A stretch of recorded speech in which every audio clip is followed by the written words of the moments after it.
ጤና ይስጥልኝ ተመልካቾቻችን እንዴት ሰንብታችኋል? የዛሬው የአዲስ እንግዳ ፕሮግራማችን ከሰዓት ጀምሮ ወደ እናንተ መድረስ ይጀምራል። እንግዲህ አሁን የምንገኝበት ወቅት የበዓል ወቅት ነው። በተለይ ደግሞ የዳግማ ትንሣኤ በመላው ሀገራችን በደንብ የሚከበርበት ጊዜ ነውና የዛሬውን የአዲስ እንግዳ ፕሮግራማችንን ለየት ባለ መልኩ ወደ እናንተ ልናደርስ አጠገቤ ሁለት እንግዶች አሉ። እነሱን እንግዲህ የማታውቋቸው ካላችሁ በአዲስ ታለንት ሾው ውድድር ላይ በትወና ዘርፍ እሱ አንደኛ እሱ ሁለተኛ ወጥተዋል። በቀጣይ ደግሞ በፊልም በቲያትር ውስጥ ወደፊት በደንብ ከምናያቸው ጀማሪ ተዋናዮች መካከል ናቸው። በትወና ዘርፍም ብቃታቸውን አሳይተዋል። በቅድሚያ እንኳን ደህና መጣችሁ ወደ አዲስ እንግዳ ፕሮግራማችን። እንኳን ደህና ቆየ። እንግዲህ ዛሬ አዲስ እንግዳ ፕሮግራማችን እንደዚህ ጀምረናል። እናንተ በጣም የምትወዱት አንድ የቲያትር ባለሙያ ጋር እንሄዳለን። ከሱ ጋር አገናኛችኋለሁ። በጣም እንደምትወዱት ልታገኙት እንደምትፈልጉ ቀደም ብላችሁ ነግራችሁኛልና ሄዳችሁ መጠየቅ የምትፈልጉትን ከሱ ደግሞ መማር የህይወት ተሞክሮ መውሰድ የምትፈልጉትን ሐሳብ ሄደን እንወስዳለን። ምን ይሰማችኋል? በጣም ደስተኛ ነኝ። እኔ በእውነቱ በጣም ደስ ብሎኛል። ምክንያቱም እዚህ ሙያ ውስጥ እስካለው ድረስ በጣም ማግኘት የምፈልገው እና ከኔ ሙያ ረጋ ደግሞ በደንብ ያግዘኛል ብዬ የማስበው ሰው ነውና በጣም እድለኛ ነኝ። እንደውም ጓጉቻለሁ ለማግኘት። በደንብ ተዘጋጅተሻል? በጣም በደንብ በሚገባ። ጥያቄ አዘጋጅተሃል? የምትጠይቀው ነገር ሐሳብ አለ? ከድሮ ጀምሮ ከበፊት እንግዳችን ተመልካቾቻችን በኢትዮጵያ ቲያትር ታሪክ ውስጥ በቲያትር አዘጋጅነት፣ በማስታወቂያ ስራ፣ በሬዲዮ ስራ፣ በፊልም ስራ በጣም አንጋፋ ትልቅ አዘጋጅ ነውና እሱ ጋር ሄደን እንግዲህ ቆይታችን እናደርጋለን። ምን ቀረን መሄድ ነው አይደል? እንዴ የሆነ ነገር ለባልም የሆነ ነገር ይዘን መግባት አለብን። አሁን በእርግጥ ያለ ነው ዳግማ ትንሣኤ ላይ ነው። አዎ ይሄ አሪፍ ሐሳብ ይመስላል። ያው በባዶ እጅ ዘንግቼው ቸኩዬ እኮ ነው። ለምን ቸኩያለሁ? እውነት ነው። አሁን በዓል ስለሆነ እንግዲህ እንደ ባህላችን ዳቧንም ዝያውን በግም ይዘን እንግዲህ አይሻልም? ስለዚህ አልገዛንም፣ ምን መግዛት አለብን? አዎ። ስለዚህ እንከፋፈል ማለት ነው። ስለዚህ ማን ምን ይግዛ? እኔ ምን ልግዛ? እኔ በግ ስመርጥ ጎበዝ ነኝ። በግ ይሻልሻል? ባንተ ምርጫ። አይ ሴት ስትጋግር ነው ደስ የሚለው። ጋግራ ዳቦን ብታመጣ ይሻላል። ስለዚህ አንቺ ዳቦ ይዘሽ ነይ፣ ተፈቅዶልሻል። አንተ በግን በራስ ምርጫ ማለት ነው። ስለዚህ ተመልካቾቻችን እንግዲህ እንደ ሀገራችን ባህል ዳግማ ትንሣኤ ላይ ሰው ሲጠያየቅ ያለውን ቤቱ ያፈራውን ይዞ ሄዶ ይጠይቃልና እኛም እንግዲህ እንግዳችን ጋር በባዶ እጃችን አንሄድም ብለዋል እነዚህ ሁለት ወጣት ተዋናዮች። ስለዚህ የምንገዛውን ነገር ገዛዝተን ወደ እንግዳችን ጋር እንሄዳለን። ከኛ ጋር ቆይታ እንድታደርጉ እንጋብዛለን። መልካም ጊዜ እንዲሆንላችሁ እንመኛለን። በድጋሚ እንኳን ለዳግማ ትንሣኤ በዓል በሰላም በፍቅር በደስታ አደረሳችሁ እንላለን። መልካም ቆይታ ይሁንላችሁ።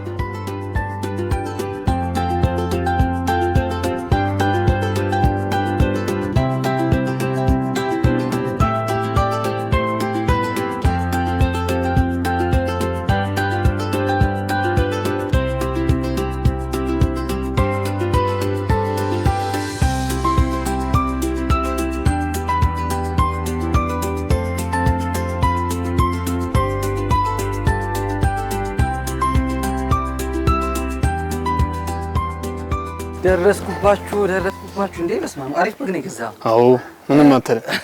ቆንጆ ነው። ዳቦን ገዝታለች። በቃ ስለዚህ ወደ እንግዳችን ቤት እየደረስን ነው። ተመልካቾቻችን እንግዲህ ዛሬ ቀደም ብዬ እንደነገርኳችሁ ከሁለት የአዲስ ታለንት ውድድር ላይ በትወናው አንደኛና ሁለተኛ የወጡ አሸናፊዎች ጋር የሚያደንቁትን አንድ ባለሙያ ላገናኛቸው እዚህ መኖሪያ ቤቱ አካባቢ ተገኝተናል። አሁን የምንገኘው የዳግማ ትንሣኤ በዓል ላይ ነውና ለበዓል ደግሞ ባዶ እጃችንን አንመጣም ብለን ቅድም እንግዲህ ዳቦ እንግዛ ብለሽ በግም እንግዛ ተባብለን ሁላችንም ባዶ እጃችንን ላለመሄድ እንደዚህ ገዝተናል። እንዴ ነው? እኔ ጓጉቻለሁ። ቤቱ ራሱ ራቀብኝ። እንግዳችን ማን እንደሆነ እስካሁን ድረስ እንግዲህ ለእናንተ አልነገርናችሁም። እቤት ገብተን ማን እንደሆነ የምትመለከቱት ይሆናል። ከኛ ጋር ቆይታ እንድታደርጉ እንጋብዛለን።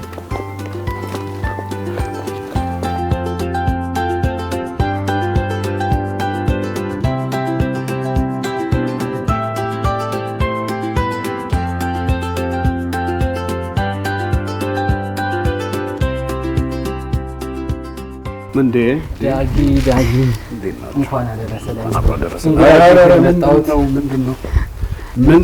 እንኳን አደረሳችሁ። ሰላማዊ ተባላለሁ። ያብሰረባሪ እናንተ ናችሁ ያሸነፋችሁት? እሷ አንደኛ ናት ለታለንት ሾው፣ እሱ ሁለተኛ ነው የወጣው። በጣም አንተ ሊያገኙ ይፈልጉ ነበረ ለመታወቅ ካንተ ጋር ጥያቄም አለን ብለው ነው እንግዲህ ይዣችሁ የመጣሁት። በቅድሚያ ግን ዳጊ በጣም እናመሰግናለን እንግዳችን ለመሆን ፈቃደኛ ሆነ በዓልን አብረን ልናሳልፍ ዳግማ ትንሳኤን ከዳጊ ጋር ብለን ሁለቱ ልጆች ደግሞ በጣም ሊያገኙ ጓጉተዋል። ይሄው በተለይ እሷ እስካገኙ ቸኩያለሁ እያለች ነበርና በጣም አንተ ጋር ነው መተናል። በጣም እናመሰግነው።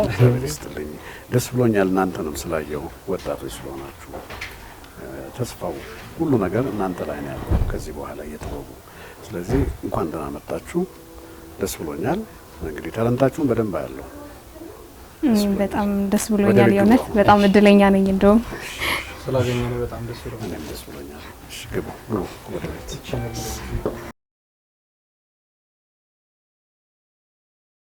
ተመልካቾቻችን ከዳግማዊ ጋር የምናደርገውን ቆይታ ከዚህ ሰዓት ጀምሮ ወደ እናንተ የምናደርስ ይሆናል።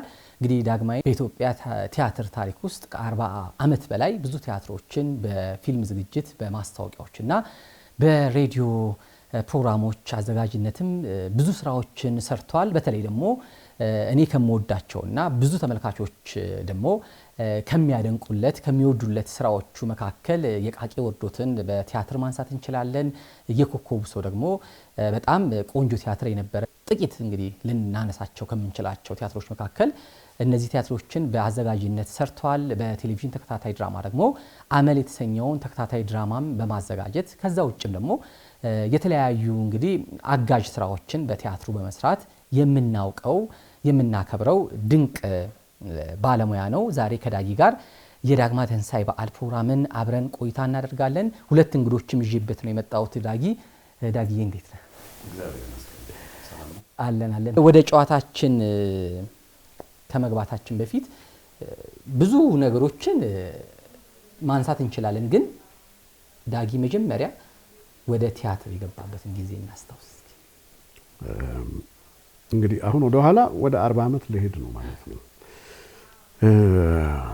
እኔ ከዛ በፊት በእንትን ነው የምታወቀው፣ ስነ ጽሁፍ ትናንሽ ቤሳ ልቦለዶችን አነብ ነበር ልጅ ሆኜ እስከ 5ኛ ክፍል ድረስ እያለሁ በጣም ጎበዝ የሂሳብ ተማሪ ነበርኩ። ሂሳብ ነበር እንትን የሚቀናኝ። ግን ድንገት ልጆች በነበርንበት ግቢ ውስጥ በጥናሽ ብርሃኑ የምትባል እህታችን አለች እና እሷ ናት ታነባለች። መጽሐፍ እያነበበች የት ነው ደጅ ላይ ነው እና አንዳንዴ ሲጠሯት ወደ ቤት ስትገባ እኔም ኪዩሪየስ ሆነና መጽሐፉን አንስቼ አነባለሁ እና የመጀመሪያ እንዳውም ያነበብኩት ከአድማስ ባሻገር የሚል መጽሐፍ ነው እና ትቆጣኝ ነበር ያለ እድሜ ያለ እንትን እንዴት ታነባለህ በሚል ፋንታሲ ውስጥ መግባት ጀመርኩኝ። ፋንታሲ ውስጥ መግባት ማለት ታሪኮች ይመስጡኝና የራሴን ምናባዊ ዓለም እየፈጠርኩኝ እዛ ነገር ውስጥ መግባት። ይሄ በጣም ብዙ ነገሮች ማንሳት ይቻላል። ግጥሞች ነበሩ። የሻምበል አፈወርቅ ዮሐንስ የእሳቸውን ግጥም አነባለሁ። የማነው አቢ ጎኛ አልወለድም ምናምን በቃ እነዚህን ሁሉ እንትን ብዬ ቶታሊ የሂሳብ ትምህርት ተውኩና ወደ ስነ ጽሁፍ ውስጥ የገባው እና ሃይ ስኩል ስገባ ምንም ስል አርት እያልኩኝ ምን እያልኩኝ ሄደና ዩኒቨርሲቲ በመገባበት ጊዜ መጀመሪያ ምርጫ የነበረው ቁጥር የሌለበት ዲፓርትመንት የትኛው ነው? በኋላ ቢፈልግ ወደ 14 የሚሆኑ ዲፓርትመንቶች አሉ። ከዛ ከነሱ ውስጥ መካከል ቲያትርን መረጥኩ። በቃ እሱ ነው ከቲያትር ጋር እንድገናኝ ያደረገኝ። ገና ሰከንዲር እንደገባን ፈርስት ሰሚስተር ላይ የፍስሐ በላይ ይማምን ትልቅ መምህራችን ነው። የሱን ዳንኪረተኞቹ ነው ከያንያን ነው ምናምን የሚል አንድን እሱን ሰራሁ። ለመጀመሪያ ጊዜ ከተመልካች ጋር የተገናኘ ነው እሱን በመስራት ነው እና ለመጀመሪያ ጊዜ ተመልካች ጋር ቀርበህ ሰው ሲስቅልህ ምናምን የሚሰማ ስሜት አለ። ያ ሪአክሽን ነው ተዋናይ የሚለውን ነገር በጣም እያረኩበት መጣሁኝ። ዩኒቨርሲቲ በጣም ጥሩ ቲያትሮችን ሰርተናል። ከነ ኤልሳቤት መላኩ፣ ከነ ጀማኔ ሰለሞን፣ ከነ ያሾርቅ በየነ፣ እነ ጌታቸው ማንጉዳይ ሁሉ ነበሩና በጣም ቆንጆ ስራዎችን እዛ ግቢ ያቀርበን። በአጋጣሚ ደግሞ ማዘጋጃ ደረሰኝ። ቶታሊ የአዘጋጅነት እንትን የመጣው ማዘጋጃ ከገባው በኋላ ነው እንጂ ከዛ በፊት ትወና ላይ በቃ ተዋናይ ለመሆን ነበር ፍላጎቴ። ጎበዝም ተዋናይ ነበርኩኝ። ከዛ ባህል ማዕከል ገባሁኝ። አዲስ አበባ ዩኒቨርሲቲ ባህል ማዕከል አርት ሴክሽን ቺፍ ነበርኩኝ። እዛ ስገባ ከ12 በላይ የሚሆኑ ትላልቅ ቲያትሮችን የማዘጋጀት እድሉ ተፈጠረ በ4 ዓመት ጊዜ ውስጥ። እነ ባላገር ፍቅር፣ አልቢኖ፣ የኮከቡ ሰው ምናምን የሚባሉ በጣም ትላልቅ ስራዎች እድሉ ስለነበረ በዛ ኤክስፐሪመንት እያደረኩኝ ከዛ ራሴን ማውጣት ጀመርኩኝ። ራሴን እንዳይ ስላደረገኝ በቃ ከጋሽ አባተ የተመረኳቸው ነገሮች ወደዚህ ውስጥ እንገባ አደረገኝ። እንደው አሁን ስለ ባላገር ፍቅር አነሳህን ትዝ አለኝ። ባህል ማዕከል ነው መጀመሪያ የተሰራው፣ ከዛ ነው ወደ ቲያትር ቤት የገባው። ብዙ ሰዎች በሰዓቱ በጣም ወደውት በጣም አሪፍ ተመልካች የነበረው ቲያትር ነውና ከታሪኩ ጅማሮ እስከ ተዋናዮቹ በጣም ቆንጆ ቲያትር ነበረ። ስለሱ ውስጥ ቲያትር እንዴት ነበረ እዛ የታየው ባህል ማዕከል? ከዛ እንዴት ወደ ቲያትር ቤት አደገ? የባላገር ፍቅር ከምን ተነሳ? ሮሚዮ እና ጁሊየት የሼክስፒር ድርሰት ነው። ቲሙ ጭብጡ ምንድነው? ህያው ፍቅር ነው። በሁለቱ ልጆች መካከል ያለው ህያው ፍቅር ማለት የሞንተስኪዮ እና የካፒሌት ቤተሰቦች ሁለት ቤተሰቦች እስከ 7 ቤት ድረስ ጸበኞች ናቸው። መንገድ ላይ በተገናኘ ቁጥር ዘራቸው መቀጣቀጥ ነው። ፍቅር የሚባል ነገር የለም። አንዱ እንደ ባብ ቀጥቅጦ ይገለዋል የትም ይገናኙ።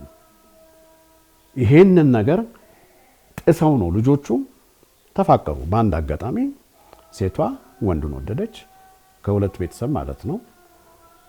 ይሄንን ህያው ፍቅር ብሎ ሼክስፒር ድንበር ጥሶ የሄደ ግድግዳ ጥሶ የሄደ ለምን ሁለቱ ልጆች ተዋደዱ፣ በቃ ምንም ማድረግ አይቻልም። መጨረሻ ላይ ራሳቸውን ሁሉ ሳክሪፋይ የሚያደርጉበት ነው። ትንሽ መነሻ የሚሆን ነገር እሷን ነገር አመጣ። ግን አይደለም፣ ከዚህ በላይ መሆን አለበት። ስትራክቸሩን፣ ካራክተር ምኑን እንደገና እንትን አደረኩና ኢቭን ከስያሜ ጀምሮ ማለት ነው ከታይትሉ ባላገር ፍቅር ለምን እንዲህ አይነት ፍቅር ያስፈልገናል፣ ፍቅር ጥሩ ነው በሚል ነውና ሁለተኛው ሙከራ ላይ ጥሩ አድርጎ ተጻፈ። እዛው ባህል ማዕከል ፕሮዲውስ አድርጌ አንደኛው ትልቁ ፕሮጀክት የነበረ ታየ። ከብሔራዊ ቲያትር ከሀገር ፍቅር ከምን በጣም ትላልቅ ሰዎች መጥተው አዩት። እዛው ባህል ማዕከል ነበር የታየው። በጣም ትልቅ ሪአክሽን ነበረ። በቃ ትልቅ ፍቅር መጨረሻ ላይ ምን ነበር መሆን የነበረበት? መታየት አለበት የሚል ሀሳብ አመጡ እና አበበ አዲስ የኛው ጓደኛ ግን በወቅቱ ብሔራዊ ቲያትር እሱም አዘጋጅ ነው። በቃ እንስራው እንዳለ ይሄን ነገር ወስደን እዛ እንስራው አለ። በቃ በፈቃደኝነት ይዘን ወሰድን።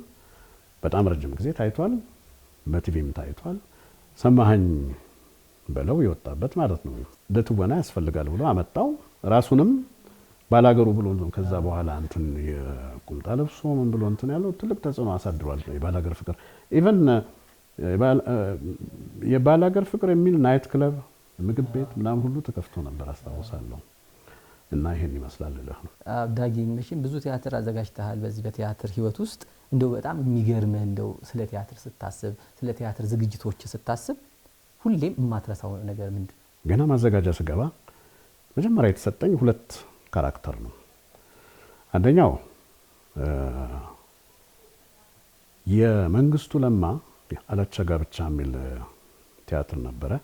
እሳቸው ስለሞቱ ተማሪዎቻቸው መስራት ነበረባቸው።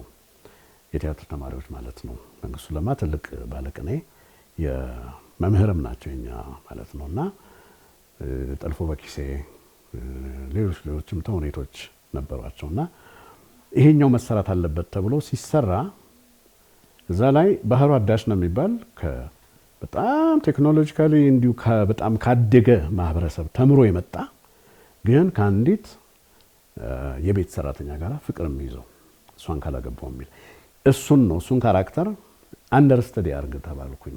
ዳብል ካስት አይደለም። ዳብል ካስት ፍርርቅ ጨዋታ ነው። ሳምንት አንዱ ምናምን አንድ እሱ ተሰጠኝ። ሁለተኛው ቴዎድሮስ ነው። ፈቃዱ ተክለ ማርያም ነፍሱን ይማረውና እሱ ታመመ። ወደ 5 ዓመት ተጫውቶ ጆሮ በቃ መስማት አይችልም ነበርና መታከም ነበረበት። ለምን ሁሌ በየሳምንቱ ይተኩሳል፣ ጆሮ ላይ ይተኩሳል እና ያ ድምጽ እንትን አድርጎታል። እሱን አንደርስታንድ አድርግ ተባልኩና እሱንም ማጥናት ጀመርኩኝ እና በመሃል ሁሉን ነገር ይዤ ምን ብዬ አንድ ቀን ይሞከር ተብሎ ተመልካች በሌለበት ዳይሬክተር ጋሽ አባተ ጠርቶኝ መድረክ ላይ እንትን ስል ጉሮሮዬ ተቀደደ፣ ተዘጋ። በቃ በጣም ለምን እንትን አደረግ ነበር ጉልበት በጣም ይፈልግ ነበረ። እሱ ነገር ስላልተጠናቀቀ በግል ቅር ይለኛል። ከዛ ውጪ ብዙ የሚያሳዝኑ ነገሮች ይገጥመዋል። ማለት አሁን እንዲህ ነው ብዬ መናገር እንትን ባይለኝ በግሌ በጣም ብዙ ነገር ገጥሞኛል። ዳጊን እንግዲህ ለብቻ ያስኩባችሁ ጥያቄ ጠይቃላችሁ ብዬ እኔም መጠየቅ ስለምፈልግ ነው። ዳጊን በጣም እወደዋለሁ። አብሬው ደግሞ አንድ ቲያትር የመስራት እድሉን አግኝቻለሁና እኔም ሁሌም ባገኘው ጠይቀዋለሁ ምለውን ሐሳብ እያነሳው ስለሆነ ነው አልያስኩባችሁ ማለት። በጣም ተመስጬ ሰማ ነበር እኔ ራሴና በእውነት በጣም እድለኛ ነኝ። እንደዚህ አብሬ ቁጭ ብዬ የፈለኩትን ጥያቄ ለመጠየቅ ራሱ ስለበቃው በጣም እድለኛ ነኝ። እኔም ጠይቀው ጥያቄ እኔ እንደ አንድ ጀማሪ ተዋናይ ያው ምን ላይ ማተኮር አለብኝ? እንደ ሴትም ሊሆን ይችላል እንደ ተዋናይም ምን ላይ ላተኩር? በጣም ጥሩ ጥያቄ ነው። ወደ ኋላ ሄዶ ነገሮችን ማየት ጥሩ ነው። አንድ የተለያዩ ነገሮችን መለማመድ ብቻም ሳይሆን ብዙ ነገር ወደ ውስጥሽ ማስገባት ትችላለሽ። አንዱ ምንድነው ልክ እንደ አሁን እያደረግን እንዳለ ነው እንደ ትላልቅ ሰዎችን ማውራት። ሁለተኛው ድምጽሽ ነው። ቮካል ኤክሰርሳይዝ ድምጽ ሁሉ ጊዜ መለማመድ አለብሽ። ኤክሰርሳይዝ ሳታደርጊ የትም አትደርሽም። እሱ ነገር is very important። ዳጊ አሁን ስታነሳ የዲጂታል ዓለም ላይ በደንብ እንገኛለን። የኤሌክትሮኒክስ ጉዳዮችም በተለይ ሚዲያው ላይ በደንብ ተጽዕኖ እያደረጉ ነውና ቲያትሩ ላይ ያሳደሩትን ተጽዕኖ እንዴት አድርጎ ማለፍ ይቻላል? ሁለቱን አዋዶ አሁን ካለው የቲያትር ህይወት ጋር እንግዲህ ምንድነው ዓለም ሁሉ ጊዜ በእንቅስቃሴ ላይ ነው ያለችው። ውጪ የሄዱ ሰዎች ነው ኤክስፒሪየንሱ የለኝም፣ ግን የሄዱ ሰዎች ሲነግሩን እንደ ስቲል ማኑዋል የሚሰሩ ቲያትሮች አሉ ነው የሚሉ። በቃ በጣም በሚገርም ሁኔታ ዝግጅቱ የፈረስ ኮቴ ለማውጣት ባክስቴጅ ማአት እንትኖች ገብተው ሰዎች በእጃቸው እንትን እንደ ፈረስ ኮቴ ሁሉ እንትን የሚያደርጉበት ገና ውድድሩ እንግዲህ ስንገባ ካሁኑ ኮንሺየስ መሆን ያለብን ይመስለኛል። እናንተ በተለይ ኃላፊነት አለባችሁ። ትልቁ ቴክኖሎጂ የሚመስለኝ የሰው ልጅ ነው፣ ተፈጥሮ ነው። ተፈጥሮን እንደገና እኛ ልንፈጥሮ አንችልም።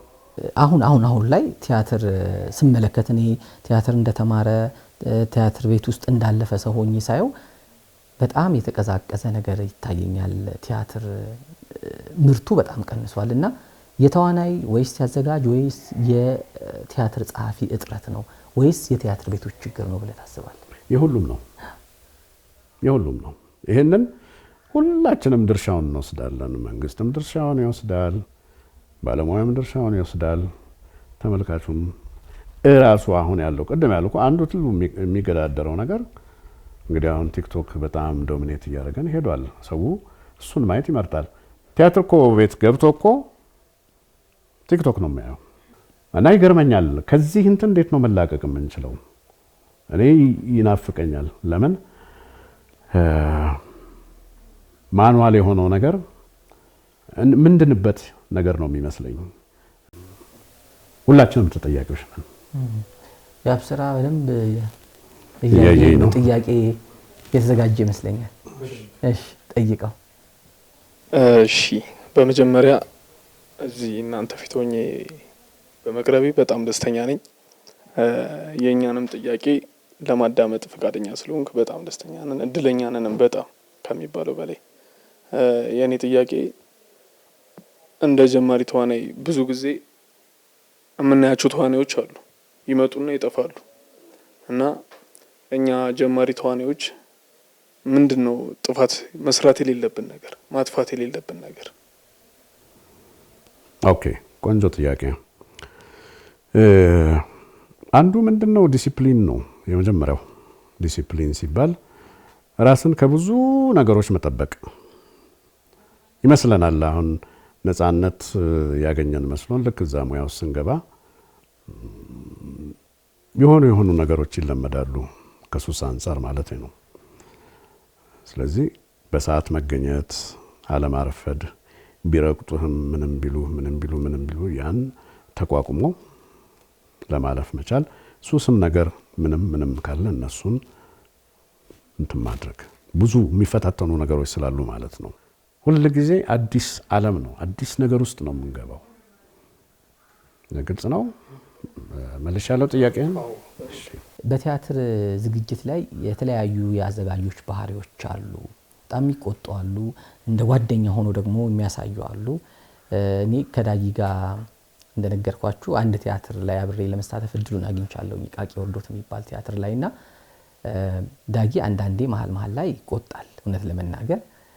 ከዛ በኋላ ግን ይዞ ወጥቶ ነግሮ ይዞ ሊመጣ ይችላል። እንደዚህ ነው ምናምን ብሎ የትኛው ነው ዳጊ ደስ የሚል አዘጋጅ? እኔ ሁለቱንም በቀላቅል ደስ ይለኛል። ያልከውን ይሄ ቁጣው እሱም መኖር አለበት። እንደገና ደግሞ ተግባብቶ ተነጋግሮ ደግሞ ሀሳብ እየተቀበልክ ዴሞክራት እየሆንክ የምትሰራው ነገር እዛ ውስጥ እመደባለሁ እኔ እንጂ ሁሉንም ነገር ምናምን ብዬ አልቀበልም። ለምንድን ነው ቁጣው የሚያስፈልገው? አንዳንድ ጊዜ ሳትግባባ ትቀርና ሰዎች ዲፎከስድ ይሆናሉ። የነበሩበትን ቦታ ይረሱና ሌላ ቦታ ውስጥ ይገባሉ። አለው ሙያው የሚጠይቀው ነገር። አሁን ቲያትር ሲዘጋጅ የዝግጅት የሂደት እርከኖች አሉ። ማኔጅ የሚያደርገው እንዲበል እንዲያርግ ስዕል የሚሰራው ምን የሚለው እሱ ስለሆነ ግድ አንዳንድ ቦታ አንዳንድ ጊዜ መቆጣት አለበት። ወደ ሁለተኛው ጥያቄ ሲሄድ እንደ አንድ ተዋናይ ወደ ትወናዋ ከመግባቷ በፊት አንድ ወሳኝ ነገር ማወቅ አለባት የምትለው ነገር ግን ይቅርታ አንቱ ማለት አለብኝ በጣም ይቅርታ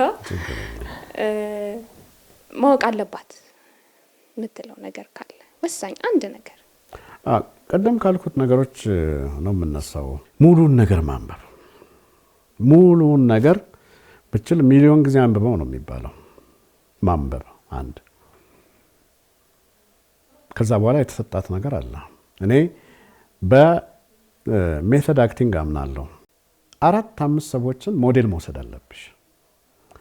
ለምሳሌ እማማ ዝናሽን አንድ ሞዴል ብታያቸው፣ ድምጻቸው የሳቸው ለየት ይላል፣ የፊታቸው እንቅስቃሴ ለየት ይላል።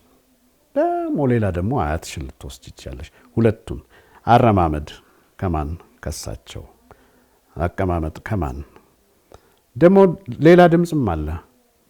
አሁን ትላልቅ የሆኑ ሰዎች ድምጻቸው ምን ያደርጋል? ይርገበገባል፣ ቫይብሬት ያደርጋል የማለት ነገር። እሱን ለምን የሰላማዊ ድምጽ እንደዛ አይደለም። መድገም መቻል፣ ያን በደንብ አይቶ ኦብዘርቭ አድርጎ ያን ራሱ መድገም መቻል። እኛ የራሳችን የኪነ ጥበብ ቡድን አለን ረጅም ዓመት የቆየና ከዛው ከምትሰራ ልጅ ጋር እየጻፍነው ያለነው ድርሰት አለ ማለት ሙሉ ፕሮዳክሽኑን ባሟላ ቲያትሩን ልናወጣው ያሰብነው እየጻፍነው ያለው ቲያትር አለና እሱን ቲያትር እንዴት ነው ወደ ቲያትር ቤት ከፍ ማድረግ የምንችለው? መጀመሪያ ምን ማድረግ አለብን ነው? ምን ማድረግ አለብን መጀመሪያ? ምንም አይነት ሀሳብ ጠንካራ ከሆነ የትም መቅረብ ይችላል። የትም ግን ሀሳቡ ገዢ ነው ወይ ትልቅ ነው ወይ? እና ቲያትር ደግሞ የጋዱ ዓለም ነጸብራቅ ነው። አሁን ወደ ትልቅ ደረጃ ምናምን ወደሚለው ከመሄዳችን በፊት በቂ የማሳመን ኃይል አለው ወይ? ምንድን ነው ራሱ ቅርጹ ቲያትር ሊያሰኘው የሚችል ቅርጽ አለ ወይ? እሱን ማየት የሚያይልህ ደግሞ ያው እዛው አካባቢ ሙያው አካባቢ ልምዱ ያለው ሰው እሱ ካየው በኋላ ያው ብዙ ጊዜ ወጣት ስንሆን እንትነን ስሜታችን እንዳይጎዳ በጣም ኢንቱዚያስቲክ ነን፣ በጣም ፍላጎት አለን፣ ምን አለን እንትንም ላለመቀበል ሁሉ የሚዳዳበት ጊዜ አለ። ይሄ አስተያየት ከዛ ያን ተቀብሎ እንትን የማድረግ ጉዳይ ነው። ይሄ ይመስለኛል ለኔ። አንድ የመጨረሻ ነው ጠይቀ ፈልገዋለሁ። በስራክ አንቱ ደስ ይለኛል ግን እንዳትይ ተብለሻል። እሺ በስራክ ላይ ህያው ሆነ ለመኖር ምን አይነት አሻራ ለማለፍ ትፈልጋለህ ላሉት ትውልዶች? ይሄ ከባድ ጥያቄ ነው። አሻራ ለመጣል በሚለው ሳይሆን ሰላም እንደ አንድ የቲያትር ባለሙያ ግዴታዬን መወጣት ፈልጋለሁ። አንዱ ያው እንግዲህ ዝግጅት ውስጥ ዓለም ስላለው በዝግጅት የተሻለ ነገር ምክንያቱም ትርጉም ነው የምንፈልገው። ትርጉም አዳዲስ ከዚህ በላይ እንግዲህ አሁን ብዙ አመት ቆየሁበት። ይሄ ለኔ በቂ አይደለም፣ የሰራውም አይመስለኝም። ከዚህ በላይ መስራት ፈልጋለሁ። ከዚህ በላይ አዳዲስ ነገሮችን ማምጣት ፈልጋለሁ። ያንን ነገር ነው መስራት የምፈልገው እንጂ አሻራ ምናምን የሚለው ነገር ተጽዕኖ ካሳደረ እንግዲህ እንደ አሻራ ሊቆጠር ይችላል። ተጽዕኖ ማሳረፍ መቻሉ ነው። የዚህ ጄኔሬሽን ተዋናዮች የሆነ እንሞክራለን ምናምን ነገር ከዛ ብዙ አመት ካለፈን በኋላ ሁሉም ወደ እንትኑ ነው የሚሄደውና የበፊት ተዋናዮች አንጋፋ አርቲስቶች በጣም ብዙ የህይወት ታሪክ አላቸው። እንደዚህ አድርጌ ነው እንደዚህ የደረስኩት ምናምን የሚሉ አሉና ያንን ጥንካሬኛ እንዴት ነው ልናመጣ የምንችለው? ይሄም ጥሩ ጥያቄ ነው። ብዙ ጊዜ ይገጥመኛል። እኔ ራሴ በቃ ቶሎ መታወቅን የሚፈልጉ ሰዎች አሉ። መታወቅን ቶሎ በቃ እንትን አድርገው አሁንም አለ ስቲል አሁን ሰራው ወህኒ አምባ የሚል ቲያትር አለ። አያለው ሰዎችን ትግስት የላቸውም። የቅድም ያልኳችሁ ነገር አንዳንዶቹ ምን ይላል ስታንስላቭስኪ ትልቁ ዳይሬክተር ራሳችሁን በጥበብ ውስጥ አትውደዱ፣ በውስጣችሁ ያለውን ጥበብ ውደዱ የሚለው። ራሳችሁን በጥበብ ውስጥ ስትወዱ አደጋ ነው። በቃ በተቻለ መጠን ትግስት ይፈልጋል፣ ፎከስድ መሆን ይፈልጋል። በቃ እሱን ነገር ብቻ ብለህ እንዲህ ዘግተህ ሌላውን ነገር ፎከስድ መሆን መቻል አለብህ። ለዚህ ነው የምንጠፋፋው። ለዝም ብዬ ልታወቅ ብዬ እንትኑን ዝናና እንትን ብዬ ከመጣው ላይሰራ ይችላል። ይሄ ነው አገኘኝ። ያው ተመልሰን እዛ እንዳይሆን ብዬ ነው። ጥሩ ጥያቄ አንስተዋል። ጥያቄያቸውን ጨርሰዋል። እንደው ለመጨረሻ ባለፈው ትልቅ የምስጋና ስነ ስርዓት ዳጊ ተደርጎልህ ነበረ። ሁላችን በጣም ደስ ብሎናል። አንተም በሰዓቱ ያልጠበቅከው ደስ ያለህ ነበርና ያንን የምስጋና ስነ ስርዓት እንዴት አየኸው? በዛውም እንደው ማመስገን የምትፈልጋቸው ካሉ? እኔ መጀመሪያ ሀሳቡ ሲቀርብልኝ ብዙ አልተመቸኝም ነበረ። ለካ በኋላ ነው እያሰብኩ ሲሄድ ለካ ይሄ ነገር ሰዎች አንዱን እግዚአብሔር ይስጥልኝ ማለት መደናነቅ፣ አሁን የሚጎድለን ነገር እሱ ነው። አንዱን አያደንቅም፣ አንዱን አያመሰግንም። በየትኛው ሙያ ውስጥ ያሉ ሰዎች እርስ በርስ ቢደናነቁ ቢመሰጋገኑ ፖዚቲቭ ነው። ባህሉም ይለወጣል። እርስ በርሳችን ያለው የጥላቻ የጦርነት የምናምን ነገር ሁሉ እሱ ሁሉ ይጠፋል። አንዱን ማመስገን ከጀመረ አንዱን ማድነቅ ከጀመረ በጣም ጥሩ ነው የሚሆነው እና በዚህ መልኩ መደረጉ እንዳልኩ ጥሩ ነገር አለው። ይሄንን ላደረጉልኝ ለሁሉም የሙያ ባልደረቦቼ በጣም ማመስገን እፈልጋለሁ።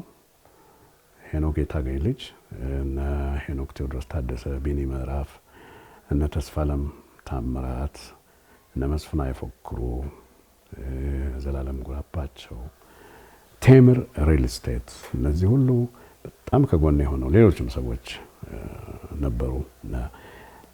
ተክሉ አሻግር፣ ሄኖክ ተክሉ እሱ ትልቅ ነገር ነው ያደረጉልኝ እና እነሱን በሙሉ አመሰግናለሁ። ሰላም ያብስራ። እንግዲህ አሪፍ ቆይታ አድርገናል። ጥያቄዎቻችሁ እናንተም ጨርሳችኋል፣ እኔም ጨርሻለሁ። ዳጊ እንግዲህ ዳግማ ትንሳኤን ከዳግማይ ጋር ብለን እዚህ አንተ ቤት መተን ቆንጆ ጊዜ ያሳልፈናል። ለነበረን ቆይታ በጣም ነው የምናመሰግነው። በጣም ነው የማመሰግነው። እንግዲህ ከስሜ ነው ፕሮግራሙንም ያዘጋጃችሁት። ለዚህ ደስ ብሎኛል። አስባችሁ በመጀመሪያ ደረጃ አስባችሁ በቃ ይሄ ነገር በቃ ይመቻል ብላችሁ እኔ ጋር ስለመጣችሁ በጣም ደስ ብሎኛል። እግዚአብሔር ያክብርልኝ። ከዛ ውጪ የኢትዮጵያን ሕዝብ በሙሉ ወዳጆቼን፣ ቤተ ዘመዴን፣ ሁሉንም ሰው እጅግ አድርጌ አመሰግናለሁ። እግዚአብሔር ይስጥልኝ።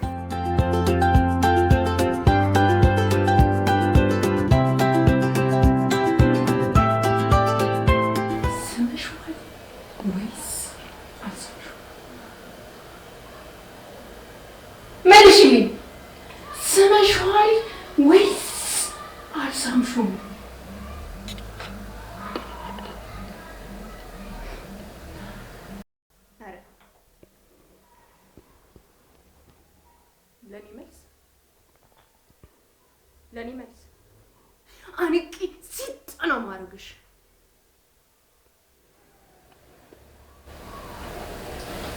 ሰው ጨርሻ ጨርሽ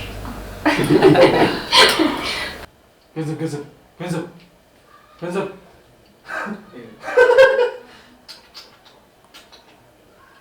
ትንሽ ልረስ አይታወናይ ሴት ናት እንጂ መጥፎ ግሳንግስ የሞላት ፍቅርን የማትወድ ማብረቅረቅ የሚያምራት አፈር ልዩ የዳግማ ትንሣኤ ፕሮግራማችን ከዳግማዊ ጋር ያነበረን ቆይታ ይሄን ይመስላል። በድጋሚ እንኳን ለዳግማ ትንሣኤ በዓል አደረሳችሁ። ከኛ ጋር ቆይታ ስላደረጋችሁ እጅጉን እናመሰግናለን። መልካም በዓል ይሁንላችሁ።